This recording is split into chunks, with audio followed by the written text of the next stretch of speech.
Welcome back to the headline show. మనము ప్రపంచ bank రుణాల గురించి మాట్లాడుకుంటున్నాం. అదే రామచంద్రరావు గారు చెప్పబోయే ముందుగా శర్మ గారు ఇందరికి చెన్నారెడ్డి గారి గురించి ప్రస్తావించారు, మీరు ప్రస్తావించారు. చెన్నారెడ్డి గారు ఏ మీటింగ్కి వెళ్ళినా కానీ, అంటే నేను చెన్నారెడ్డి గారి ప్రస్తావన ఎందుకు తెచ్చానంటే ఎక్కడి నుంచి రుణం తెచ్చుకున్నా దాన్ని ఏ రకంగా మనం ఉపయోగిస్తున్నాం అది చెప్తూ రేపు మళ్ళీ ప్రజల మీద భారం పడకుండా దానివల్ల లాభం జరిగేట్టుగా ఆయన ఎంత ఆలోచన చేసి చెప్పేవారో చెప్తారు. ఒక చిన్న ఉదాహరణ, ఆయన మీటింగ్లో ఏదన్నా చెప్పి వచ్చినప్పుడు సెక్రటరీస్ వెళ్ళి, సార్ పలానా మీటింగ్లో చెప్పారు మనం జీవో ఇవ్వాలంటే నా మాటే జీవో. మళ్ళీ వెరీ పాపులర్ ఇది చెన్నారెడ్డి గారిని నా మాటే జీవో అనేవారు. నా మాటే జీవో. ఇప్పుడు చూస్తే కేసీఆర్ గారు ఎక్కడ ఏం మాట్లాడతారో, ఎక్కడ ఏది తిప్పుతారో, ఎక్కడెక్కడో ఏయో మాట్లాడతారు, ఏది జరిగినట్టు కనబడలేదు. అది ఉండకూడదు. రైట్ రామచంద్రరావు గారు చెప్పండి. ప్రపంచ బ్యాంక్ రుణాలు మనం గతంలో చాలాసార్లు చూసినాం. అనేక సందర్భాల్లో ప్రపంచ బ్యాంక్ రుణాలు తీసుకొని దీనిలో పడిపోయి విషస్ సర్కిల్ అది ప్రపంచ బ్యాంక్ రుణాలు అనేవి. నిజానికి ఇవాళ చంద్రబాబు నాయుడు గారు కూడా చాలా ఇబ్బంది పడుతున్నారు. ఆంధ్రప్రదేశ్లో నిధుల కొరత ఉంది, మీరు ప్రత్యేక హోదా ఇవ్వరు, మీరు దేశాన్ని గురించి ఆలోచిస్తున్నారంటే ఆయన తెలుగుదేశం గురించి ఆలోచిస్తున్నారు అనుకుంటున్నారు, కానీ మీరు తెలుగుదేశం గురించి ఆలోచిస్తున్నట్టు లేరు. ఇక్కడ తెలంగాణ ప్రభుత్వం కూడా మళ్ళీ ప్రపంచ బ్యాంక్ రుణాలకు పోతున్నది. తెలంగాణకు కూడా నిధులు అవసరం ఉంది. అక్కడ ప్రత్యేక హోదా ఇస్తే ఇక్కడ కూడా మాకు ప్రత్యేకంగా నిధులు ఇవ్వాలని చెప్పి డిమాండ్ కూడా వస్తున్నది. దీనికి ఏంటంటే ముఖ్యంగా మనం ఆలోచించాల్సిన అవసరం, ప్రతి ఒక్క రాష్ట్రానికి వాళ్ళు ఎదిగేటువంటి హక్కు, వాళ్ళకు ఉన్న అభివృద్ధి కార్యక్రమాలు, ఒక ఫెడరల్ సిస్టంలో వాళ్ళకు ఉన్నటువంటి ఒక ఇండిపెండెన్స్ డిసిజన్ తీసుకునే అధికారాలు ఉన్నాయి. మీ గతంలో ఇందిరాగాంధీ గారు ఉన్నప్పుడు కానీ అంతకుముందు కానీ ఈ ప్రపంచ బ్యాంకు నుంచి రుణాలు ఇవన్నీ కానీ డైరెక్ట్గా సెంటర్ నుంచి ఇది డైవర్ట్ అయ్యేది.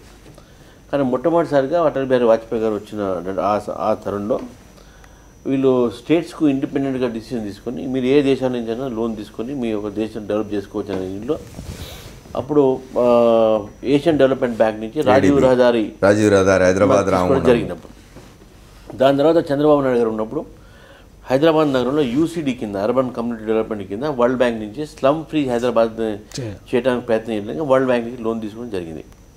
అంతేకాకుండా రోడ్స్ కోసమనో దానికోసమనో ఇతర డెవలప్మెంట్ ప్రాజెక్ట్ కోసం ఆ రోజు తీసుకోవడం జరిగింది. అయితే ఇప్పుడు మనము రిటారిక్గా అంటే ఐడియాలజికల్గా ఎప్పుడైనా మనం సిద్ధాంతపరంగా మనం మాట్లాడినప్పుడు మన కాలేజ్ డేస్లో కూడా మనం మాట్లాడుతుండే ఏంటంటే ప్రపంచంలో అప్పుడు ఇందిరాగాంధీ గారు ప్రపంచం మొత్తం తిరిగి బెగ్గింగ్ బోల్తో పోయేది, అంటే భిక్ష అడగడానికి పోయేది అనేటటువంటి మాటలు మనం మీరు కూడా విమర్శకులు మనందరం దాంట్లో ఉన్నాం, భాగంగా ఉన్నాం. కానీ అధికారంలో వచ్చేదాకా తెలియదు ఏంటంటే మనం ఎంత ఊబిలో ఉన్నాము, మనం ఎంత అసలు బయట నుంచి అప్పు తీసుకురాని నడపలేము అనేటువంటి ఒక విషయాన్ని వాస్తవాన్ని మనం గమనించాల్సిన అవసరం ఉంది. అయితే ఇంతకుముందు మనం చెప్పినట్టు అప్పు తీసుకురాడు, ఒక కుటుంబంలో కూడా అప్పు తీసుకొస్తే ఆ కుటుంబం అప్పు ఊబిలో ఉంటుందని మనకు తెలుసు. అది దానికి బయట రావాలని ఎంత కష్టమైనా తెలుసు. ఈరోజు రైతు ఆత్మహత్యలు కానీ అప్పులతోనే ఇవన్నీ జరుగుతున్న విషయాన్ని కూడా మనం గుర్తుపెట్టుకోవాల్సిన అవసరం ఉన్నది. అయితే ప్రభుత్వాలు తీసుకునేటప్పుడు కూడా విశ్లేషణతో అంటే తీసుకోవాలి, ఏ ప్రాజెక్టు గురించి తీసుకోవాలి, దాన్ని తీసుకోవడం జరగాలి. తర్వాత కండిషన్స్ ఏమున్నాయి, మనకు నష్టమైనటువంటి కండిషన్స్ని మనం జాగ్రత్తగా దాన్ని పరిశీలించి తీసుకుంటే తప్పేం లేదు. ఎందుకంటే ఇప్పుడు నితిన్ గడ్కరీ గారు మన భారతదేశంలో ఇంకా 10 lakhs కిలోమీటర్ రోడ్డు లేయింగ్ కోసం జపాన్ నుంచి దాదాపు మనకు $2 million అక్కడి నుంచి అప్పు తీసుకొస్తున్నాడు. అయితే దాన్ని ఏ విధంగా తీర్చేటటువంటి ఆలోచన కూడా ఇప్పుడే పెట్టుకున్నాడు. టోల్ గేట్స్ కానీ దాని పక్కన మోటల్స్, హోటల్స్ డెవలప్ చేసి దాని మీద తీసుకునేటువంటి ఆదాయంతో ఆ వరల్డ్ బ్యాంక్ లోన్ బ్యాంక్ చేస్తున్నారు. అంటే అప్పు తీసుకోవడం ఒక ఎత్తు, తీర్చడం ఒక ఎత్తు, ఈ రెండు కూడా ఉండాలి. తీర్చకపోయేవారు కండిషన్ చాలా స్ట్రాంగ్ అయిపోతాయి. అప్పుడు మనం ఇప్పుడు సింగపూర్ ఈరోజు మనం ఇంతమంది ప్రేజ్ చేస్తూ ఉన్నాం, అది మొత్తం కూడా మీకు అమెరికన్ ఎకానమీలో అమెరికన్ తర్వాత ఈ వరల్డ్ బ్యాంక్ డిఫరెంట్ బ్యాంక్ నుంచి డెవలప్ అయినటువంటి సిటీ, అది సిటీ స్టేట్, అది సిటీ కంట్రీ. ఏ రోజైతే వరల్డ్ బ్యాంక్ కానీ అమెరికా కానీ అక్కడి నుంచి శాంక్షన్స్ పెడుతుందో మొత్తం సింగపూర్ కొలాప్స్ అయిపోతుంది. కాబట్టి అటువంటి పరిస్థితి మన దేశానికి రాకూడదు. మనం జాగ్రత్తగా తీసుకోవాలి. కానీ తీసుకునే మనం ఏ ఒక ప్రాజెక్ట్ కోసం డెవలప్ దేవిప్రసాద్ గారు చెప్పినట్టు దాన్ని జాగ్రత్తగా ఏ ఒక ప్రాజెక్టు మన దగ్గర చాలా ప్రాజెక్ట్స్ కూడా ఉన్నాయి. ఏ ప్రాజెక్ట్ తీసుకోవాలి, వాటర్ గ్రిడ్ ఉన్నది, మన తెలంగాణలో డ్రై ఏరియాని ఏ విధంగా సస్యశామనం చేయాలనే ఆలోచన ఉన్నది. వాస్తవానికి తీసుకోవాలి. దాని కేంద్ర ప్రభుత్వం కూడా అప్పుడు ఇంతకుముందు మనం అనుకున్నట్టు కేంద్ర ప్రభుత్వం 2 రాష్ట్రాలకు ఏదో చేయట్లేదు, చాలా పొరపాటుది. నేను మీకు అంకెలు ఇస్తాను. ఈ రోజు వరకు దాదాపు అన్ని స్కీమ్స్లో కూడా దేవిప్రసాద్ గారు తెలుసు వారు కూడా దాదాపు అన్ని స్కీమ్స్లో కేంద్ర ప్రభుత్వం ఒక కాంట్రిబ్యూషన్ ఉంటుంది, ఇంక్లూడింగ్ హౌసింగ్ కానీ, మీకు ఆసరాలో కానీ, దీపంలో కానీ, లేకుంటే గ్రామజ్యోతిలో కూడా అనేకమైన విషయాలు ఉన్నాయి. మీరు కేంద్ర ప్రభుత్వం నుంచి వచ్చి అంటే రొటీన్ గా వచ్చే నిధుల గురించి, ప్రాజెక్టుల గురించి, పథకాల గురించి మాట్లాడుతున్నారు. ఆంధ్రప్రదేశ్ లో ఒక ప్రత్యేక పరిస్థితి ఉన్నది, అక్కడ ఆత్మహత్యలు జరుగుతున్నాయి, వరుసగా 3 ఆత్మహత్యలు జరిగినాయి, మరో బలిదానం నిన్న, ఇట్లాంటివి జరుగుతున్నాయి. వాళ్ళకి ఎందుకు విశ్వాసం కలగడం లేదు ఆంధ్రప్రదేశ్ లో ప్రజలకి? నేను డెఫినెట్గా చెప్తున్నాను, అక్కడ విశ్వాసం కాదు, రాజకీయంగా ప్రేరితం చేసి కొంతమందిని రెచ్చగొట్టి ఈ ఒక దారిలో తీసుకుపోతున్నారు. కానీ కేంద్ర ప్రభుత్వము ప్రామిస్ చేసినట్టు ఆంధ్రాకి కానీ తెలంగాణకు కానీ ఆ బైఫర్కేషన్ యాక్ట్లో ఉన్నటువంటి అన్నింటిని కూడా వాళ్ళు ఇంతకుముందు సెక్షన్ 46 కింద అనేక అంశాలను పూర్తి చేయాలి, అవన్నీ కూడా పూర్తి 1 ఇయర్ అయింది, 1.5 ఇయర్ అయింది. ఇప్పుడు ఫేజ్ వైజ్గా మనం రిలీజ్ చేస్తున్నాం. అరుణ్ జైట్లీ గారు ఒక అష్యూరెన్స్ ఇచ్చారు, మోదీ గారు మొన్న చంద్రబాబు నాయుడు గారికి అష్యూరెన్స్ ఇచ్చారు, ఇక్కడ కేసీఆర్ గారికి పోయినప్పుడు వారికి కూడా అష్యూరెన్స్ ఇచ్చారు. డెఫినెట్గా ఈ 2 రాష్ట్రాలు కొత్త రాష్ట్రాలు కాబట్టి ఈ యొక్క రాష్ట్రాల అభివృద్ధి కార్యక్రమంలో బీజేపీ ప్రభుత్వం కానీ ఇక్కడ ఎన్డీఏ ప్రభుత్వం డెఫినెట్గా we are going to take care. ఇంకోటి చెప్తారు, వారు అన్నారు చెన్నారెడ్డి గారు చేశారు, లేకుంటే చంద్రబాబు నాయుడు గారు సీఏ రెటారిక్గా మాట్లాడేటప్పుడు ఆయన సీఈఓ చెన్నారెడ్డి గారిని చంద్రారెడ్డి కూడా అన్నారు, అది కూడా గుర్తుపెట్టుకోవాలి మనం. చంద్రారెడ్డి అన్నారు, సీఎంని సీఈఓ అన్నారు. అయితే ఆ స్టైల్ ఆఫ్ ఫంక్షనింగ్ ఏదైతే ఉన్నదో ఆ ఫంక్షన్లో ఎవరు ఎక్కువ గూడ్స్ డెలివరీ చేశారు సమాజానికి, ఈ రాష్ట్రానికి అనేది మనం చూడాలి. ఎవరి వల్ల ప్రజలకు ఎక్కువ ప్రయోజనం చూడాలి. I'm not here to give judgement, but whatever it may be, ఈ ఒక విషయాన్ని మనం ఆలోచించాలి. ఇప్పుడు ఇక్కడ మోడీ గారు చంద్రబాబు గారికి హామీ ఇచ్చారు అన్నటువంటిది ఎక్కడా కూడా మనం చూడలేదండి. మోడీ గారి దగ్గరికి వెళ్ళి చంద్రబాబు గారు కలిసిన మాట వాస్తవం, అంతమటికే. తర్వాత మోడీ గారు ఏం మాట్లాడారు అనేటువంటిది మోడీ గారు చెప్పలేదు, లేకపోతే మన ప్రైమ్ మినిస్టర్ ఆఫీస్ నుంచి. ఇక్కడ మీరు ఒకటి గుర్తుపెట్టుకోవాలి, చంద్రబాబు నాయుడు గారు కేంద్ర ప్రభుత్వం పట్ల చాలా సింపథెటిక్గా ఉన్నారు. వారు ఏమంటున్నారంటే మోదీ దేశాన్ని గురించి ఆలోచిస్తున్నారు, కేంద్ర ప్రభుత్వం దేశాన్ని గురించి ఆలోచిస్తుంది, కాబట్టి మన ఆంధ్రప్రదేశ్ గురించి అంత పట్టుబట్టకూడదనే ధ్వనిగా అనిపిస్తున్నది వారు మాట్లాడుతున్నారు. అవునండి, అది ఇప్పుడు ఆయనకి ఏంటంటే దేశము అని చెప్పంటే అది తెలుగుదేశమా లేకపోతే భారతదేశమా అనేటువంటిది కూడా ఒక డౌట్ ఉంది. ఎందుకంటే ఆయన ముఖ్యమంత్రి అయ్యేటువంటి రోజు చాలా ఫెరోషియస్గా చాలా మాటలు చెప్పాడు. నరేంద్ర మోడీ గారు అక్కడ వచ్చేస్తున్నారు, నేను ఇక్కడ వచ్చేస్తున్నాను, ప్రత్యేక హోదా వచ్చేస్తుంది, ఈ అభివృద్ధి మన వల్లనే సాధ్యం, అభివృద్ధి మోడీ గారి వలన సాధ్యం అని చెప్పని చాలా బాగా ఆయన నమ్మించాడు. ఆ నమ్మకం మూలకంగానే ఆంధ్రప్రదేశ్ రాష్ట్ర ప్రజలు ఓటేయటం జరిగింది. ఆయన ఇచ్చినటువంటి ప్రామిసులు, ఆ రోజున ఆయన ఇచ్చినటువంటి మేనిఫెస్టో కనుక చూస్తే ఆయన ఎవరిని వదిలిపెట్టలేదు. నిరుద్యోగులను వదిలిపెట్టలేదు, డ్వాక్రా మహిళలను వదిలిపెట్టలేదు, రైతు రుణాల గురించి వదిలిపెట్టారు. మీరు ఏది అడిగితే అదల్లా ఆయన మేనిఫెస్టోలో చేసేసి ముందుకు వచ్చేసాడు. ప్రతిదానికి కూడా ఏమని చెప్పాడంటే అక్కడ బీజేపీ వచ్చేస్తుంది, ఇక్కడ నేనే వస్తుంది, అప్పుడు నేను చక్రం తిప్పా, ఇప్పుడు కూడా నేనే తిప్పబోతున్నాను అని చెప్పని చాలా బాగా చెప్పడం జరిగింది. అది చూసిన తర్వాత ప్రజలందరూ ఏమనుకున్నారంటే నిజమేనేమో, అప్పుడు కూడా ఎన్డీఏ ట్రిగ్గర్ టైంలో ఈయన కన్వీనర్గా ఉండి ఏదో చేశాడో లేదో అప్పటిది మర్చిపోయినా ఇప్పుడు మళ్ళీ ఏమైనా చేస్తాడేమో, బీజేపీ కూడా సింపథెటిక్గా ఉంటుందేమో. ఎందుకంటే మోడీ గారు తిరుపతిలోనూ వైజాగ్లో కూడా చెప్పడం జరిగింది, ప్రత్యేక హోదా నేను ఇస్తాను, ఢిల్లీ కంటే కూడా బ్రహ్మాండమైనటువంటి రాజధానిని నిర్మించేటట్టుగా చేస్తానన్నాడు తిరుపతిలో వెంకటేశ్వర స్వామి యొక్క ఇదిలో. అవన్నీ చూసిన తర్వాత ప్రజలకు ఏమనిపించిందంటే నిజమే లే అని చెప్పడానికి నువ్వు వేశారు. ఇంత చేస్తే కూడా 5 లక్షల ఓట్ల తేడానే ఇవాళ ఉన్నటువంటి ప్రతిపక్షానికి. ఇందులో కూడా ప్రజలు ఎందుకు గెలిపించారంటే ఇవన్నీ ఉన్నాయని చెప్పని గెలిపించారు. ఇక్కడ ఏంటంటే ఆ రోజున ఉన్నటువంటి కాంగ్రెస్ మీద ఇన్ని హామీలు ఇచ్చింది ఎవరండి? కాంగ్రెస్ పార్టీ. ఆ రోజున ఇవాళ వెంకయ్యనాయుడు గారు నేను ఒక స్టేట్మెంట్ ఇచ్చాను, రాజ్యసభలో ప్రధాని ఇచ్చినటువంటి హామీలని పరిశీలించాలని గట్టిగా కోరాను అని చెప్పారు. అంటే ఏంటి, ఇవాళ ఆఫ్టర్ 15 నెలల తర్వాత వెంకయ్యనాయుడు గారు చెప్పడం జరిగింది ఏమంటే ఆ రోజున రాజ్యసభలో కాంగ్రెస్ పార్టీ ప్రధానమంత్రి హోదాలో 15 మాసాలు చాలా షార్ట్ పీరియడ్ అంటున్నారు ప్రభుత్వంలో ఉన్నవారు. ఇంకా మీరు 15 మాసాలు చాలా షార్ట్ పీరియడ్ అంటే నరేంద్ర మోడీ గారు ఒక మాట చెప్పారండి, 60 సంవత్సరాలు కాంగ్రెస్ పార్టీకి ఇచ్చారు, నాకు ఒక 60 నెలలు ఇవ్వండి చాలు అని చెప్పాడు. 60 నెలల్లో 1/4 అయిపోయింది, మిగతా నెక్స్ట్ 1/4 వచ్చేసరికి మీకు ఎలక్షన్ యొక్క టెండెన్సీ వస్తుంది. అంటే ఇంకా వీళ్ళకి మిగిలింది ఎన్ని నెలలు అండి? రైట్ శర్మ గారు, మనం మిగతా పెద్దలతో మాట్లాడుకుని ఇంకొక షార్ట్ బ్రేక్ తీసుకోం.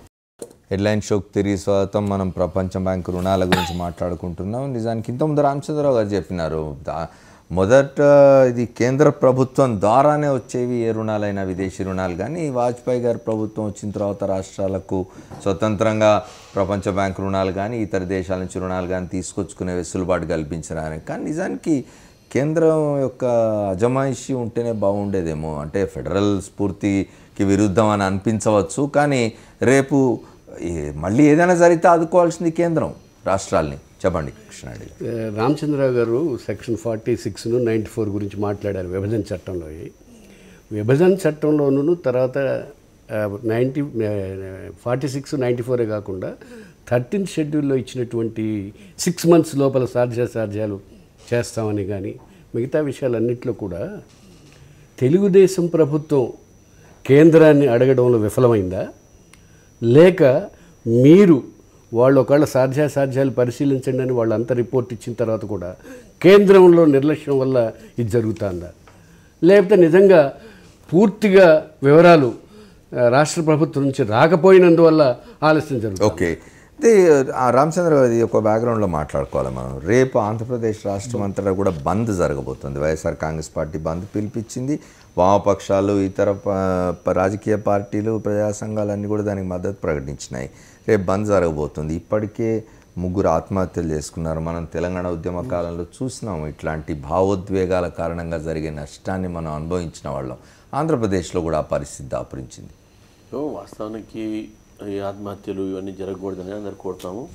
ఈరోజు కూడా మేము రిక్వెస్ట్ చేస్తున్నాం, బీజేపీగా ఒక జాతీయ పార్టీగా ప్రజలందరినీ కూడా మీరు ఇటువంటి ఒక అఘాతానికి మీరు పాల్గొంటే మీరు తప్పకుండా కేంద్రం ఏదైతే ఉన్నదో ఆంధ్రప్రదేశ్కు రావాల్సినటువంటి ప్యాకేజ్ విషయంలో కానీ ఇంకేదైనా విషయంలో కానీ ఆలోచిస్తున్నది తొందరపడవద్దు. ఎందుకంటే Rome was not built in Rome was not built in one day.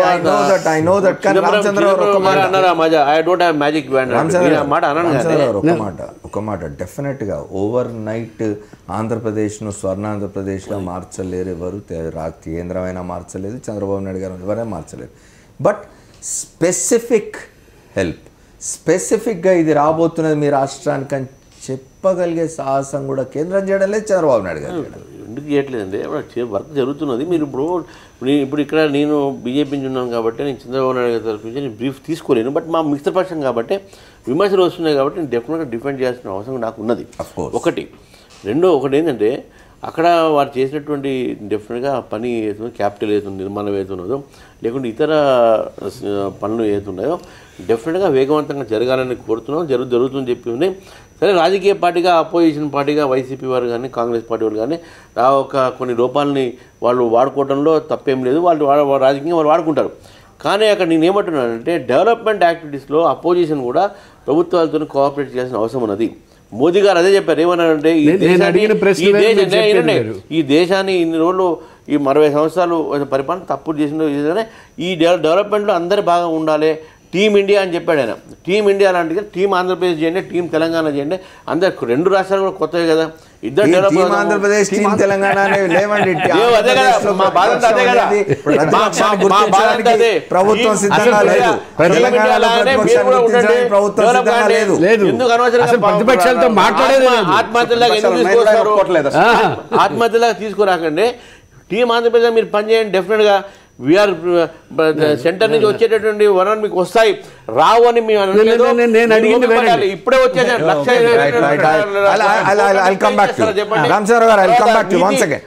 నీతి ఆయోగ్తో మొట్టమొదటిసారిగా చంద్రబాబు నాయుడు గారు కానీ కేసీఆర్ గారు ఇద్దరు కూడా ఆ రోజు మీటింగ్లో దే ఆర్ హ్యాపీ.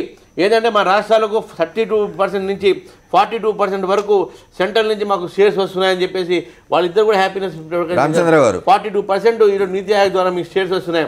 అదేవిధంగా కోల్లో స్కామ్ లో బయటపడిన తర్వాత ఆక్షన్ పెడితే 1,20,000.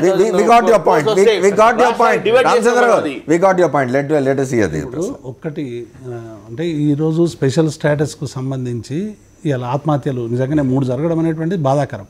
తెలంగాణ ఉద్యమ సందర్భం కూడా ఇవన్నీ మనం ఫేస్ చేసినాం. దానికి కారణం ఏంటంటే ఒక స్పష్టమైనటువంటి విశ్వాసం ఆ రోజు కేంద్రం నుంచి రాలేకపోవడం.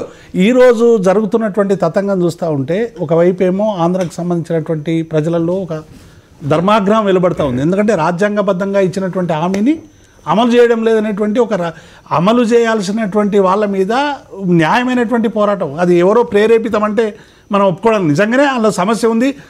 అర్జెంటుగా 13 నెలల్లో స్పెషల్ స్టేటస్ అని ప్రజలేం డిమాండ్ పెడతలేరు.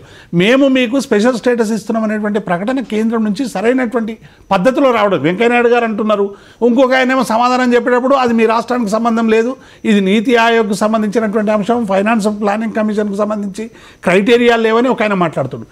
ఇది ఇవ్వడం వల్ల ఏ రాష్ట్రాలు బాగుపడలేదు, మీ రాష్ట్రం బాగుపడదు కాబట్టి ఇంకొక మార్గాన్ని ఎన్నుకోండి అని ఒకరు కన్విన్స్ చేసేటువంటి పద్ధతిని అవలంబిస్తా ఉన్నారు. దీనివల్ల ప్రజల్లో గందరగోళం నెలకొంటుంది. నిజంగానే ఎన్నికల మేనిఫెస్టోలో పెట్టినప్పుడు ఎన్నికల మేనిఫెస్టోలో పెట్టినప్పుడు నిజంగానే ఇన్ని రాష్ట్రాలకి స్పెషల్ స్టేటస్ ఇచ్చినాం, ఈ రాష్ట్రాలు బాగుపడ్డాయి కాబట్టి మేము ఆంధ్రను అడుగుతున్నామని మీరు ఒక్క రాష్ట్రం ఎగ్జాంపుల్ చెప్పలేదే. ఆ రాష్ట్రం ఇవ్వాలని చెప్తున్నారు, ఆ రాష్ట్రానికి 900 కోట్లు ఇస్తే అవి 9 కోట్లు కూడా ఖర్చు కాలేదు, ఇచ్చిన దానిలో రిలీజ్ కాలేదు. నిజంగానే కాంగ్రెస్ తప్పు చేసింది, ప్రజలు శిక్షించారు, పక్కకు పెట్టారు. కాబట్టి ఇలా స్పెషల్ స్టేటస్ గురించి ఒక స్పెసిఫిక్ అష్యూరెన్స్ కావాలని ఇలా ప్రజల డిమాండ్ ఉంది. అది ఇస్తే ఈ ఆత్మహత్యలు ఆగుతాయి. ఎందుకంటే అది ఆంధ్ర అయినా తెలంగాణ అయినా ఒకటే. సార్ సమయం తక్కువ ఉంది మనకు, కానీ గత వారం వెంకయ్యనాయుడు గారు మాట్లాడింది తాడేపల్లిగూడెంలో. వారు అన్నారు నేను తప్ప దిక్కులేదు మీకు అన్నారు. అదే చెప్పారు వెంకయ్యనాయుడు గారు తాడేపల్లిగూడెంలో ఏం చెప్పారంటే, నేను తప్ప మీకు దిక్కులేరు, ఈ రాష్ట్రానికి పథకం తెస్తాను, పథకం తెస్తాను, అసలు ఈ రాష్ట్రం వాడినే కాదు నేను, ఏదో మీ ఇంకేదో అంటే ఇది ఎంత దారుణమైనటువంటి మాట. ఒక్కటి మాత్రం నిజం సార్, ఒక సీనియర్ పొలిటీషియన్ ఆయన అంటే అందరికీ చాలా గౌరవం ఉంది. ఇదివరకటి రోజుల్లో ఆయన బాగా మాట్లాడాడు. నిజంగా కూడా ఆయన పార్లమెంట్లో రాజ్యసభలో నిజంగా ప్రధానమంత్రికి గారికి రావాల్సిన క్రెడిట్ మొత్తం ఒక రకంగా ఆయనే కొట్టేసేసాడు. ఎందుకంటే హామీలు ఇచ్చింది ప్రధానమంత్రి ఆ రోజున ఈయన ఏమన్నా కాదు 5 ఏళ్ళు కాదు 10 ఏళ్ళు అన్నాడు, అభివృద్ధి చెందాలన్నాడు, పరిశ్రమలు కావాలన్నాడు, ఊరూరా పెద్ద మీటింగులు పెట్టించుకున్నాడు. తర్వాత ఒక పుస్తకం కూడా తీసుకొచ్చారు ఎన్నికల టైంలో, ఇంటర్వ్యూలు ఇచ్చాడు ఆయన.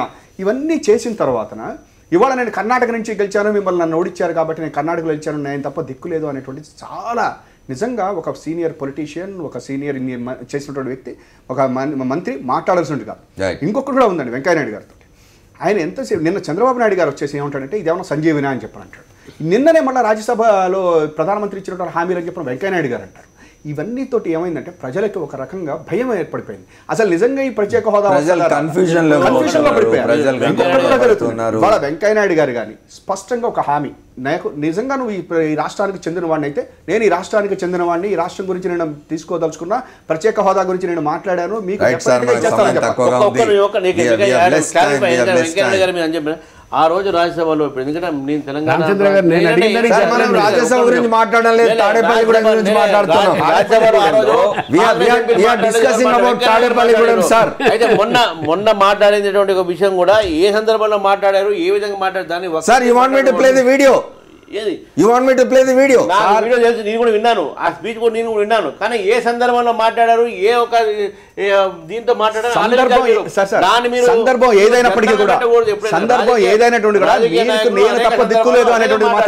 బిట్వీన్ ది లైన్ మనం తీసుకోవాలి. కానీ అది జనరల్ గా దాని అప్లికేషన్ కాదు. ఆయన రోజు ఆయన బాధ మనసుతో బాధ పెట్టి నేను ఇంత చేస్తున్నాను, మీరు ఎందుకు ఇది చేస్తున్నారు ఆ ఒక బాధతో అని చెప్పాడు. కానీ దాన్ని తీసుకొచ్చి మీరు ఎట్లా చేశారు, మా ఇట్లా అన్నాడు, నీ అడగలిచారు, అరే ఆయనకు బాధ అనిపించవచ్చు, మీరు ఇంత ఆత్మహత్యలు చేసుకుంటున్నారు, మీరు చేస్తున్నారు తప్పు, ఇది నేనే కదా అక్కడ ఉన్నది అనే ఆ మాట అని ఉండొచ్చు. అంతేగానే నలుగురు ఆత్మహత్యలు వారు చేసే 2 రాష్ట్రాల్లో జరిగిన దాంతో 50,000 కోట్లతో ఈ రోజు రేపు స్మార్ట్ సిటీకి వచ్చేటటువంటి ఒక అమృత్ గానే, స్మార్ట్ సిటీస్ గానే, వీటన్నిటి జయన్ ప్రాజెక్ట్స్ లో గానే మనకు వస్తున్నది. మీరు తొందరపడితే కాదు అది. అందుకనే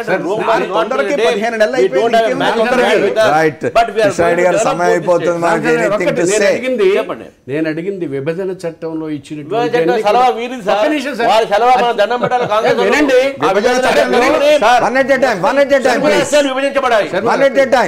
నేను అడిగింది విభజన చట్టంలో ఇచ్చినటువంటి విషయాల గురించి ఆంధ్రప్రదేశ్ రాష్ట్ర ప్రభుత్వం చొరవ తీసుకోకుండా ఆలస్యం అవుతుందా, లేకపోతే వేరే కారణాల వల్ల ఆలస్యం అవుతుందా అని అడిగాను నేను.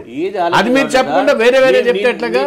విభజన చట్టంలో ఇచ్చినటువంటి నేను అడుగుతున్నా, ప్రత్యేక హోదా అది పక్కన పెట్టండి, విభజన చట్టంలో ఇచ్చినటువంటి ఇక్కడ వాళ్ళు చొరవ తీసుకోకపోవడం వలన ఆలస్యమైందా లేదా చెప్పండి. నేను ఒకటే మాట్లాడుతున్నాను, విభజన చట్టంలో ఉన్నటువన్నీ కూడా మేము తప్పకుండా తీరుస్తాము.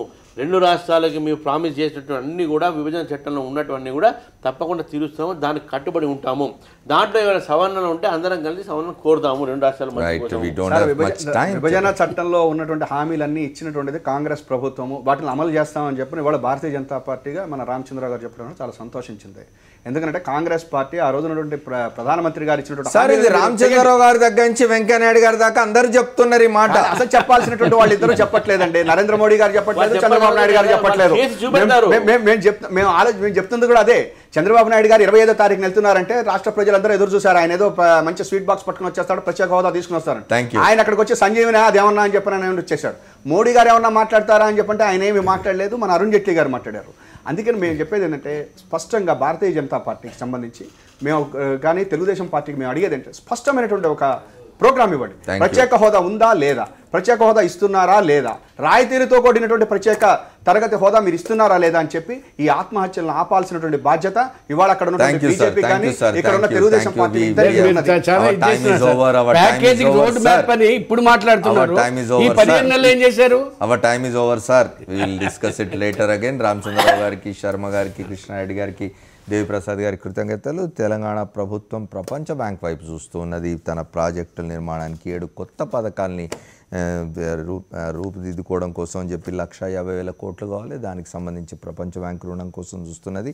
అయితే ప్రపంచ బ్యాంకు రుణం ప్రజల మీద ఎట్లాంటి భారం వేస్తుంది అనేది గతానుభవాలు చెప్తూ ఉన్నవి. తెలంగాణ ప్రభుత్వం జాగ్రత్తగా మసులుకోవాలి విషయంలో. ఇక ఆంధ్రప్రదేశ్లో రేపు ప్రత్యేక హోదా విషయంలో బంద్ జరగబోతుంది. ఇప్పటికే 4 ఆత్మహత్యలు చేసుకున్నారు. వీటిని ఆపాల్సిన అవసరం ఉన్నది. ఈ భావోద్వేగాల్ని సరైన మార్గంలోకి తేవాల్సిన బాధ్యత కేంద్ర రాష్ట్ర ప్రభుత్వాల మీద ఉన్నది. ఇది వాళ్ళ హెడ్లైన్ షో. సాక్షి అప్డేట్స్ కంటిన్యూ అవుతుంటాయి. Stay tuned. This is Amar signing off.